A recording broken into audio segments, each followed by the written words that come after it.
আসসালামু আলাইকুম রহমতুল্লাহ। ওয়ালাইকুম আসসালাম রহমতুল্লাহ বরকাত। জি জি, বলেন। শোনা যাচ্ছে না? জি, বোন আপনার। সাইরা কি মানে কোথা যে থেকে? হচ্ছে আমি মানে আমি বাংলাদেশ থেকে বলছিলাম। মানে জি। আলহামদুলিল্লাহ আল্লাহর রহমতে আমি জেনারেলি পড়তেছিলাম, তো আল্লাহর রহমতে আমি হেদায়েত প্রাপ্ত হয়েছি।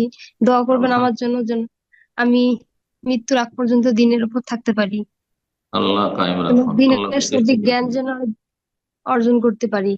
তো আমার আমিন। প্রশ্নটা হচ্ছে যে মানে ছোট বাচ্চা আছে তো বাড়িতে, মানে দেখা যায় যে মেয়ে বাচ্চা মানে মেঝেতে হচ্ছে প্রস্রাব করে।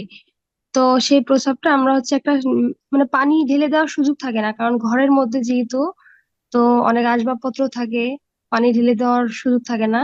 তো আমি যেটা করি সেটা হচ্ছে একটা ন্যাকড়া দিয়ে প্রস্রাবটা তুলে নেই, তুলে নিয়ে ওই ন্যাকড়াটা ধুয়ে এনে ওটা মুছে দেই। পরবর্তীতে ওই জায়গাটা থেকে সালাত করা যাবে? এবং ওই জায়গাটা পবিত্র করার নিয়মটা, সঠিক নিয়মটা বলবেন। পাকা ছাদ, পাকা ফ্লোর, তাই না? জি, মানে পাকা বেজে আর কি, মানে বুঝতে। প্লাস্টার করা, টাইলসের না। হ্যাঁ হ্যাঁ, কোনো অসুবিধা নেই, কোনো অসুবিধা নেই। ওই জায়গায় প্রথম কথা একটা ন্যাকড়া দিয়ে বা কিছু দিয়ে মুছে দিতে হবে, যেটা ভিজা থাকবে, পানি থাকবে, ভালো পানি থাকবে তাতে।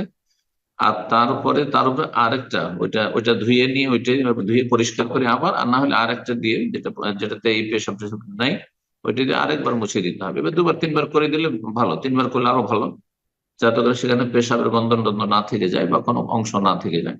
আর তারপর সেখানে সালাত পড়া যাবে, কোনো অসুবিধা নেই। বারাকাল্লাহ। আল্লাহ রাব্বুল আলামিন কবুল করুন।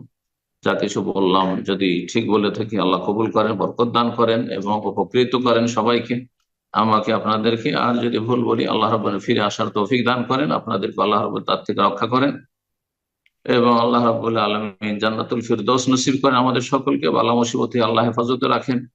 সফরে, বাড়িতে, যেখানে আমরা থাকি, প্রবাসে, যে যেখানে আছেন, আল্লাহ রাব্বুল সার্বিক কল্যাণ দান করেন। বিশেষ করে যেসব ভাই বোনেরা আজকে দীর্ঘ সময় ধরে আমাদের সাথে থাকলেন, জাযাকুমুল্লাহ খাইরান। ওয়া সাল্লাল্লাহু ওয়া সাল্লামা আলা নবিয়িনা মুহাম্মদ ওয়া আলা আলিহি ওয়া সাহবিহি আজমাইন।